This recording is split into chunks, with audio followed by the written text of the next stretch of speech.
ऐसे visionary assistant commissioner की हमें ज़रूरत है इस मुल्क को। देखें, ये एक शोएब नसवाना साहब आए थे, एक असिस्टेंट कमिश्नर सराय आलमगीर। उन्होंने ये पार्क लोगों के ताउन से लोगों को आइडिया दे के, देखें इन लोगों के ताउन से जो है इस पार्क अपने बच्चों को लेके आते हैं, यहाँ घुमाते हैं, और जो गाड़ियों वाले यहाँ से गुजरते हैं दूर दराज से सफ़र करके यहाँ पे आके रुकते हैं। और ये उन्होंने मीरपुर वाली साइड पे जाना होता है, वो भी रुकते हैं इस पार्क में, बैठते हैं। बैठने की जगह बड़ी ज़बरदस्त है, सफाई बड़ी अच्छी है। यहाँ दरख्तों के नीचे बैठ के पूरा इंजॉय करते हैं शदीद गर्मी के मौसम में। और यहाँ से जिन्होंने ये नज़ारा करना होता है यहाँ पे ये नज़ारा करते हैं। तो सलाम है ऐसे असिस्टेंट कमिश्नर को।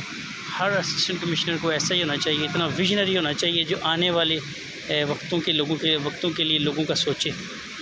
उन्हें गुजरे गए हुए भी यहाँ से तकरीबन 10 साल के करीब होने वाले हैं, लेकिन आज भी उनकी याद यहाँ पे लोगों के दिलों में ज़िंदा है। और मेरे ख्याल में जब तक ये पार्क रहेगा और यहाँ के लोगों को इसका एहसास रहेगा, तब तक वो शोएब नसवाना साहब को लाजमी याद रहेंगे। ये देखें, इसका यहाँ पे डेट तो नहीं लिखी, लेकिन कमो बेश इसे 7-8 साल 10 साल के करीब हो चुका है। और बहुत प्यारा इन्होंने ये आइडिया लिया। मुख्तलिफ़ जगहों पे छोटी सी तहसील है, यहाँ पे इन्होंने काफ़ी सारे ये पार्क्स बनवाए।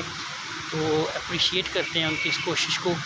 हर अच्छे असिस्टेंट कमिश्नर को इतना विजनरी होना चाहिए कि आने वाले वक्तों का सोचे। यहाँ पे ये पौधे लगाए गए, दरख्त लगाए गए, नहर का खूबसूरत नज़ारा आम आदमी जो है वो हासिल कर सकता है। यहाँ पे आके रुकता है, बैठता है, चाय पीता है। होटल्स हैं, यहाँ लोगों को रोज़गार वाबस्ता है।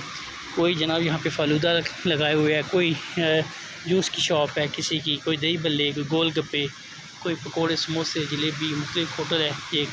इसी तरह तो अपने लोग रोज़गार से वाबस्ते हैं, और ये विजनरी लीडर ही ऐसा करते हैं। तो I really appreciate him for this act of kindness for general public. बहुत प्यारा नज़ारा है।